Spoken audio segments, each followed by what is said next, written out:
Hello, welcome to Access. I'm Rob. Joining us is Nate. Hello. And this is Dragon Ball Xenoverse 2, Nate. Yes, it is. Which you're playing against Holly, I believe. Man, no. I mean, Holly is in the credits for a couple of Dragon Ball games, but she beat me 4 times in a row, and it was not close. Does she know what she's doing then? More than I did, yeah. So who's Holly here? Trunks?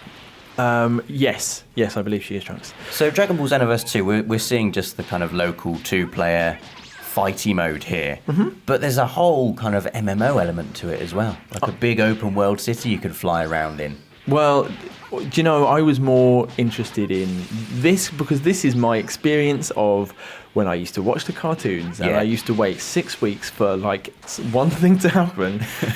This is like how the fights used to go down, man. In the air, people like the speed of it.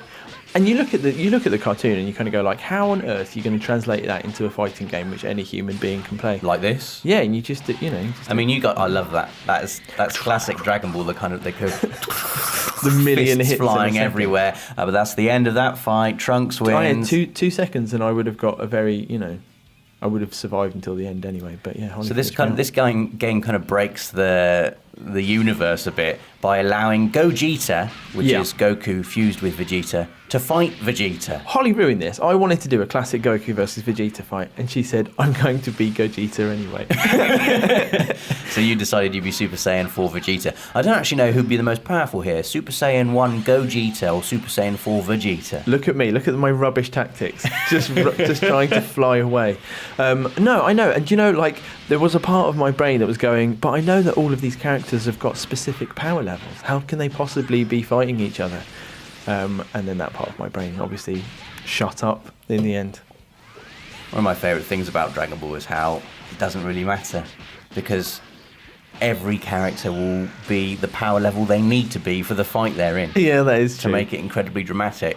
Well, there was a character who is coming up in a minute, I think, in this footage, Rob, and neither of us knew who he was originally. I won't ruin the surprise by saying who it is now. Look at that. Look, if I'd landed a couple more of them, look how much I've been beaten by. Like, not a small amount. Like I said, Holly's actually in the credits of some of these games. She's done well there. Which makes it less embarrassing. Gogeta wins. It's probably realistic that Gogeta won that one. Super 17. This is the guy I was talking about. He is cool.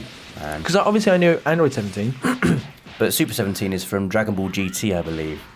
Dr. Gero, who created all of the androids in the first place, obviously when characters die in Dragon Ball universe, they don't really die, they just go to hell and continue being evil.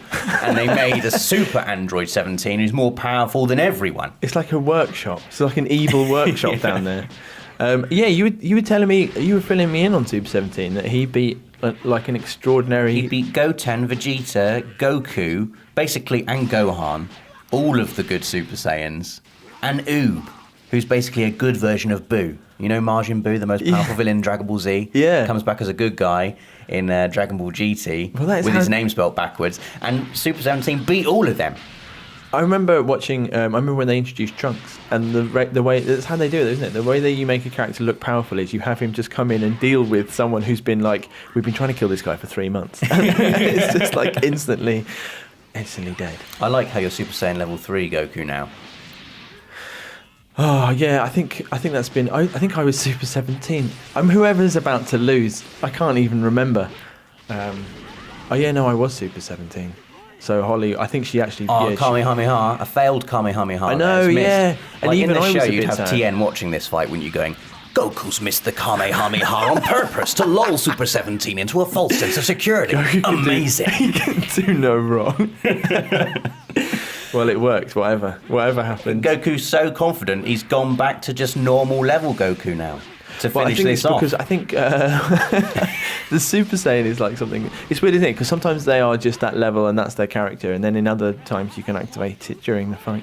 Does this game make you feel like you're, fast and powerful like in the show, effortlessly? That's what I want to know. Can I do all these punches really easily? Basically, yeah. It's much more about kind of timing. A lot of it's speed versus power, and then it's about like catching them with your specials. But yes, Rob, basically, if you wanted a way to relive those mornings wasted watching tons and tons of Dragon Ball, then this is the game for you. Well, I'm going to be doing that. There is Dragon Ball Xenoverse 2. Let us know what you think about the game in the comments, and do stay with us as we have absolutely loads more coming up.